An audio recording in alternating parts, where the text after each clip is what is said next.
Okay, so let's talk about design thinking. So again, I've done a lot of work, attended different Stanford D School workshops and classes, read a lot of books, worked with clients and myself on design thinking. And so I want to just set the stage and the context on what is design thinking. And there's a reason this slide is a little messy or a little all over the place. Because design thinking is really about just rolling up your sleeves and embracing the the mess, the uncertainty, the not really knowing which way is up. And what I found with like design thinking, it's really about tackling a problem or opportunity and approaching it in a very creative way, in order to move forward. And here are some different, I guess, components or mantras to think about and get in a good mindset when we're thinking about design thinking and applying that to whatever we're working on. So one is just try it. A lot of it, like design thinking, is failing fast. So we have an idea, we brainstorm, and then let's just try it, like see what happens. We learn a lot from that, more so than thinking about it or trying to make it perfect before we implement or try it. Secondly, patience. Change takes time and it isn't always linear. So you could have squiggly lines like all over the place, and it feels like it's this big, ball of, I don't know, like yarn that's just like all over the place and tangled and blah, blah, blah. And then all of a sudden it's just like a moment of clarity. And just know that it takes some time and like really like trying to trust the process there. Also, like being curious, just be curious. And this is actually a very important component, and it overlaps a lot with emotional intelligence and the mindfulness model, is really like just being curious about what's going on and what's happening. Versus having judgment or like overthinking it. Knowing too that life isn't black and white, like color outside the lines. And what I mean by that is, um, there are a lot of different options, and one of them is not the right option. Like there are a lot of right options, and know that it's fun to get creative and like think outside the box, and that's when a lot of the magic happens. Along those lines, like power your creative side. So like understand, how can I tap into my creativity? How can I get that part of my brain like warmed up and ready to go? Thinking outside the box again, like that's when like the magic happens. Celebrating failure, as we talked about. So that's a huge part of design thinking, is being able to fail fast and celebrate those failures, because how cool is that? You learn like what's not working, so then you can push that aside and iterate and try something else. um, so a huge fan of finding ways to celebrate failure. Also asking for support. We'll walk through that support aspect, but it's great and it's awesome. Ask for help. There are so many amazing resources out here, or out there in the world, and with between friends and networks and books and whatever it may be. Like ask for support, ask for help. And then letting go of judgment. So very similar to what I've talked about, when you're curious, like when you're curious and like able to celebrate failure, it's about like trying to let go of judgment and not judging yourself for judging yourself. And know that that process takes time, and it's not always clear that you're making progress, but trusting in the process and knowing that you are.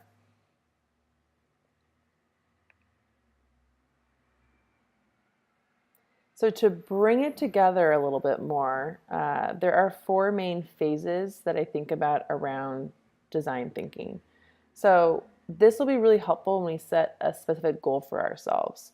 We will brainstorm creatively on how to achieve the goal or solve the problem. And then we're going to try out a quick and dirty prototype. So trying to fail fast on, what could solve the problem, or, what's the next step forward in that opportunity.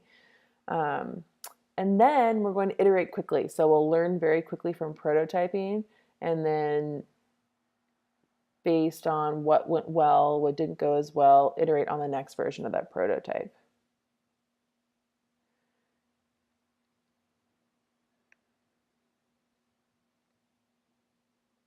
So as I mentioned, a huge component of design thinking is celebrating failure. So we learn from our failures. In fact, we usually learn more from our failures than our successes. And a huge part of finding that life, that day-to-day that really truly serves you, is a willingness to fail.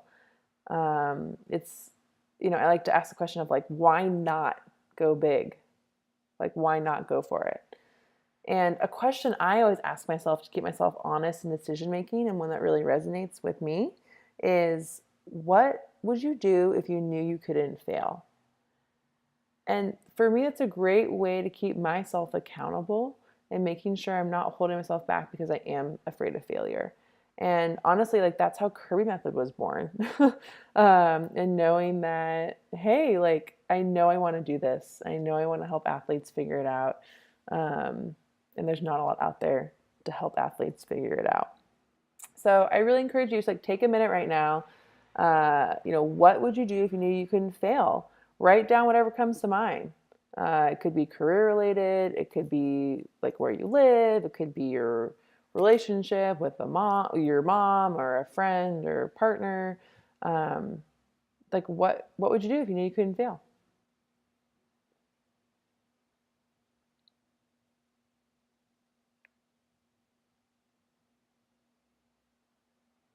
Another thing around celebrating failure, and you can tell I'm really honing in on this because it's just such an important part of the entire process we're going to walk through, um, and a huge part of that ta-da phase, right, that I've been talking about.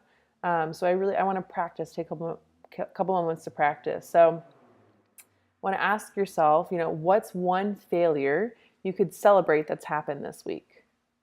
So take a moment, write it down. It could be, I'll give you a couple examples in a minute here, but it could be, job related. It could be, if you tried something new this week, or I don't know, cooking related. It could be a new podcast you listen to.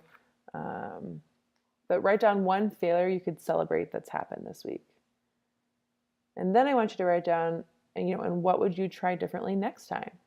So this is really like these two questions, like this is building the foundation for sustainable behavior change. So when you set your own goal, being able to embrace and celebrate the failures, because they will happen. Like nothing is perfect. Something is always going to go wrong. And when you're able to embrace that and really learn from it, what I call iterating and trying something different the next time, that's to me, like that's the magic in sustainable behavior change. Like that's the magic in checking in and reflecting on how things are going. That's like how you get places. So take a minute, write it down. And to share, some examples. So what's one failure you could celebrate that's happened this week? It could be try a new cooking recipe that wasn't that great. I had a work presentation that didn't go well. And what would I try differently next time? So in this case, it could be, stay focused on recipes with ingredients that are in season versus out of season. Like maybe I was trying to cook with out of season, vegetables, and it just didn't taste as good. For the work presentation that didn't go well, like asking like what didn't go well about the work presentation, it's like, oh well, the presentation part went fine, but then I got all these questions that I couldn't really answer that well, or didn't feel prepared to answer. And it's like, okay, well then next time I just want to try brainstorming responses to potential questions during the presentation, like before I walk into the meeting. So just really being open to, yeah, like there are always like little things that are big things that I can change for the next time.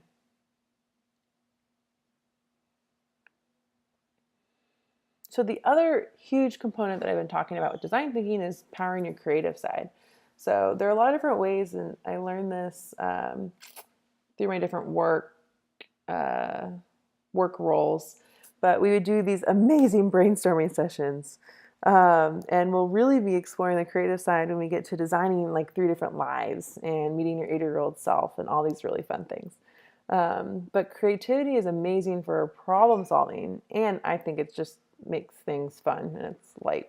So, as I mentioned, we had these like fantastic brainstorming sessions at one of my old jobs, and we would always warm up with, when we do these brainstorming sessions, a silly non-work related question. So this is an example of an exercise we used to do to warm ourselves up before we started brainstorming around the actual what we were all there to talk about. So I encourage you right now, like just kind of try it out. Like practice warming up your brain with this exercise of, how many different ways can the chicken cross the road? Is it flying across? Is it digging a tunnel to go underneath? Is it, rollerblading across? Just kind of write what comes to mind and know that there's no such thing as a wrong or bad answer. And like the more outrageous, the better. Like anything goes. And some examples of things, like fly across in a private jet, build a tunnel on the road, catch a ride across, like slip and slide across, hopscotch across, roller skate. And creativity in this brainstorming way is really powerful in a group setting. It doesn't mean you can't do it on your own too. So I encourage you, like write down some things that come to mind, like take a minute or two, and then pocket this question or this exercise as something that you can use when we are getting into more of the creative pieces of designing your life in the workshop.